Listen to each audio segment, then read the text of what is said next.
when dancing became deadly in 1518. Imagine dancing non-stop for days until you collapse. All right, so picture this. It's the summer of 1518 in Strasbourg, a vibrant city on the Rhine. As the sun rises over cobblestone streets, an inexplicable event begins. One by one, people spill out of their homes, drawn by an irresistible urge to sway and spin. There's no music, no celebration, just a bizarre compulsion that grips the townsfolk, young and old alike. At first, it's a spectacle, like a festival gone awry. But the fervor grows, and soon the streets are teeming with dancers, moving in unison like a river of bodies. Onlookers watch in confused awe as familiar faces, a baker, a merchant, even a nun, join the ever-growing throng. Historians would later name this the Dancing Plague of 1518, a baffling episode in the annals of history. Medical professionals are called to observe the phenomenon. What they find is both fascinating and chilling. These are not mere revelers swept up in a moment of merriment.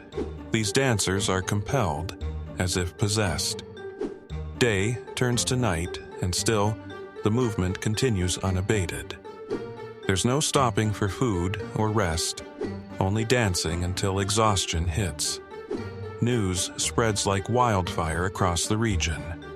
How is it that these people cannot stop? Theories abound. Some say it's a curse, others whisper of divine punishment or heretical spirits. As the days stretch into a week, the dancers' numbers swell, and so do the casualties. Enthralling still is how some blame the environment. The oppressive heat of summer mingles with the city's sense of impending doom. Grain harvests have been poor, taxes are high, and the threat of disease looms over the populace. Psychologists, too, are entranced by the human psyche's ability to manifest such a communal malady. Could it be mass hysteria, a shared psychological affliction transmuted into the physical realm? Or perhaps, they postulate, a collective dance to rebel against the intolerable strains of life.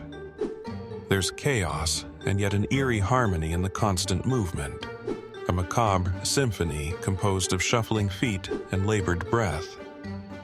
On the seventh day, a resolution seems on the horizon. City officials, desperate to quell the madness, summon musicians.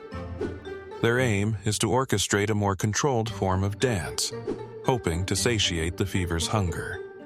Yet, the opposite occurs. It's as if the melodies only spur more vigor in the hopeless dancers. Finally, as if waking from a shared nightmare, the dancers begin to falter.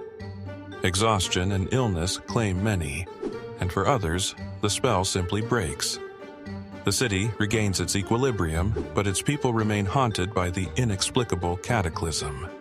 And so, the dancing plague of 1518 ends, forever enshrined in mystery, reminding us of the limits of the human mind and our susceptibility to the unseen forces of collective emotion.